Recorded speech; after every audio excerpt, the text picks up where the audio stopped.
কষ্টের মাঝেও সুখ আছে। এই সুখটাকে ধরে রাখার দায়িত্ব কিন্তু একদমই নিজের। হ্যালো এভরিওয়ান, আসসালামু আলাইকুম। আশা করছি সবাই ভালো আছেন। আমরাও ভালো আছি আলহামদুলিল্লাহ।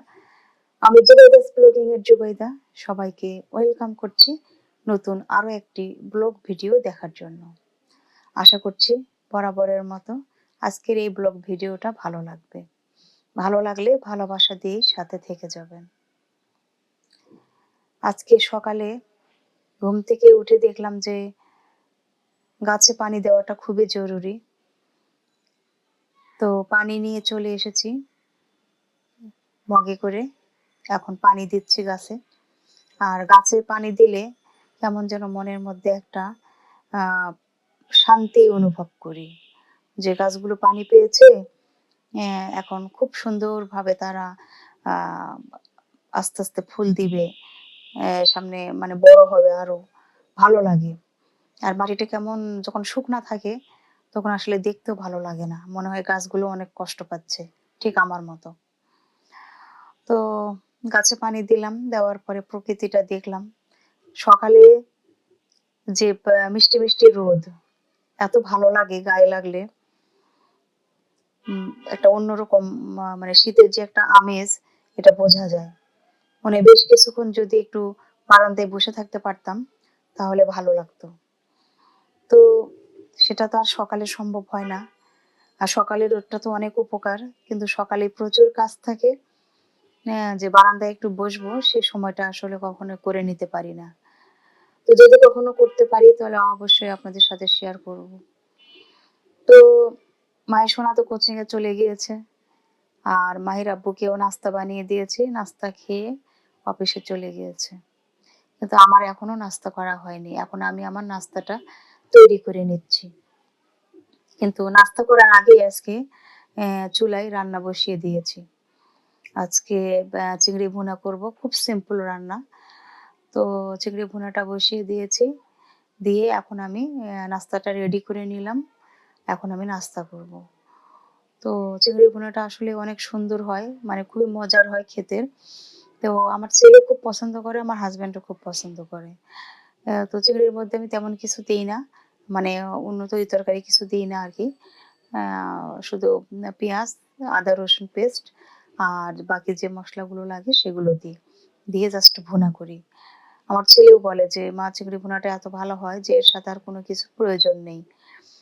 আর আমার হাজব্যান্ড তরকারি খুবই কম খায়, এজন্য দেখা যায় ওই চিংড়ি ভুনা দিয়েই তার ভালো মতো খাওয়া হয়ে যায়। কিন্তু আমার একটু সবজি বেশি লাগে, এর জন্য আর কি অনেক সময় এই সবজি রান্না করাটাও একটা প্যারা হয়ে যায়।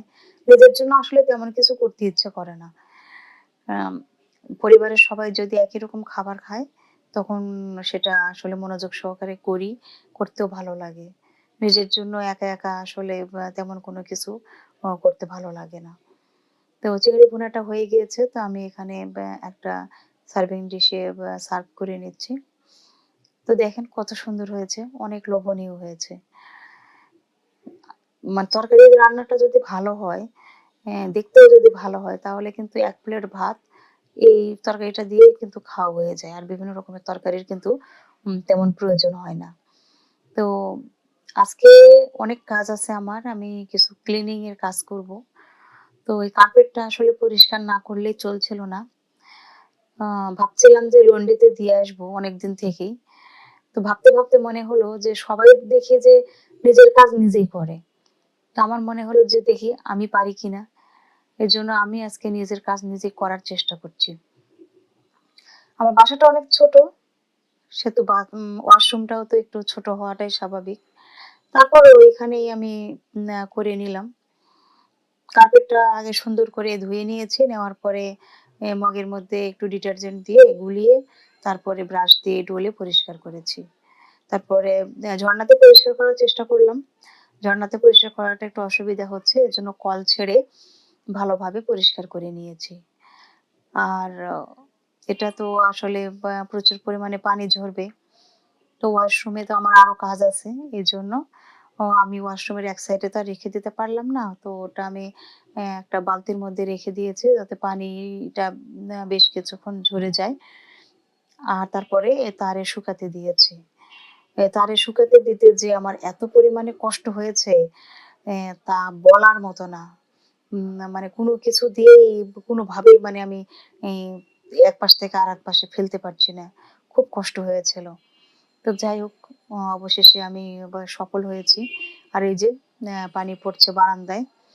তো কার্পেটটা আমি ভেবেছিলাম যে মনে হয় শুকাতে ৭ দিন লেগে যাবে। তো ৭ দিন তো লাগেনি। পরের দিনই দেখি যে বেশ সুন্দর মতো শুকিয়ে গিয়েছে। মানে মোটামুটি একদিনেই আমার কার্পেটটা একদম ডান। তো সুন্দরভাবে পরিষ্কার করতে পেরেছি, দেখেও খুব ভালো লাগছিল। আসলে নিজের কাজ নিজে করতে পারাটাও আসলে এটা একটা ক্রেডিট। আ আমার মনে হয় নিজেরটা নিজেই করা উচিত। যতক্ষণ পর্যন্ত শরীর ভালো থাকে, ততক্ষণ পর্যন্ত আসলে নিজের কাজ নিজেরই করা উচিত এবং করতেও ভালো লাগে। নিজেরটা দেখতেও ভালো লাগে। আর আমিও যে পারি এটাও তার একটা প্রুফ করে দিলাম আরকি। তো যাই হোক, আ কার্পেট পরিষ্কার তো করেছি। এ তারপরে ঘর-টর সব পরিষ্কার করেছি, গোসল করে নিয়েছি, নামাজ পড়েছি, খেয়েছি। অনেক কাজ করেছি। আর এটা শেয়ার করছি যে আমি ড্রেসিং টেবিলও আসলে পরিষ্কার করে নিয়েছি। এই যে দেখেন আমার কত চুড়ি। আমি চুড়ি পরতে খুবই ভালোবাসি। আগে তো ম্যাচ করে চুড়ি পরতাম। আর এখন বালা টাইপেরই বেশি পরা হয়। দেখা যায় যে এক হাতে একটা বালা পরলাম, আর এক হাতে ঘড়ি পরলাম বা ব্রেসলেট পরলাম এরকম আরকি। তো ড্রেসিং টেবিলটা পরিষ্কার করে নিয়েছি। গ্লাস ক্লিনার দিয়ে বেশ সুন্দর লাগছে, ঝকঝকে তকতকে। জিনিসগুলো সব মুছে নিয়েছি। এগুলো তো আসলে প্রায় দিনেরই কাজ। এগুলো তো করতেই হয়। তো আমার ছেলেকে বলেছি যে, "বাবা আমি আজকে কিন্তু কোনো নাস্তা বানাতে পারব না। আজকে আমার অনেক কাজ আছে, এগুলো করব। তো তুমি বাইরে থেকে ছোলা নিয়ে এসো।" তো এই যে দেখেন আমি জুম করে দেখাচ্ছি। মামা এখানে ছোলা বিক্রি করেন। উনি আসরের নামাজের পরপরই বসেন।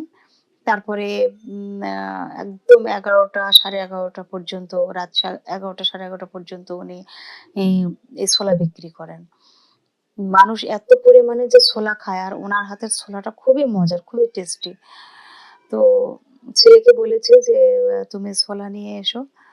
তো ও ওখানে দাঁড়িয়ে আছে। তো এখন দিবে। এখানে প্রচুর পরিমাণে ভিড় হয়। এখন তো উনি মাত্রই আসলেন, এজন্য আ স্কুলের যে ২-১ টা ছেলে দেখা যাচ্ছে। আমার ছেলে আছে, সাথে আরেকটা ছেলেও দেখা যাচ্ছে। আর এদিকে একটা আ বৃদ্ধ মানুষ। তো বয়স্ক একজনও আছেন এখানে। তো ওই যে আমার ছেলে ছোলা নিয়ে চলে আসতেছে।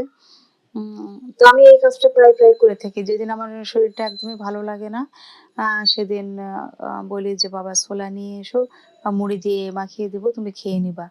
আসলে শরীর ভালো না থাকলে না কোনো কাজই ভালো লাগে না। আর আজকে একটু কাজের প্রেশার পড়েছে, এজন্য বলেছে যে, "তুমি নিয়ে এসো।" তো এই যে ছোলা নিয়ে এসেছে, আর মুড়ি দিয়ে এখন মাখিয়ে দিব, ও খাবে। কখনো আমি খাই, কখনো খাই না। তো যারা ভিডিওটি কন্টিনিউ করছেন তারা শেষ পর্যন্ত দেখবেন আশা রাখছি। আর ভালো লাগলে অবশ্যই একটা লাইক দিয়ে দিবেন। আমার পাশেই থাকবেন। আ ভিডিও দেখতে হয়তোবা ভালো লেগে যেতেও পারে। ভালো লাগলে চ্যানেলটি সাবস্ক্রাইব করে পাশেই থেকে যেতে পারেন। অন্যের ভিডিও তো দেখেন, অনেকের ভিডিওই আপনারা দেখেন। দেখতে ভালো লাগে। আমার ভিডিও হয়তোবা একসময় ভালো লাগতে পারে। যদি ভালো লাগে তাহলে সাবস্ক্রাইব করার অনুরোধ করলাম। আর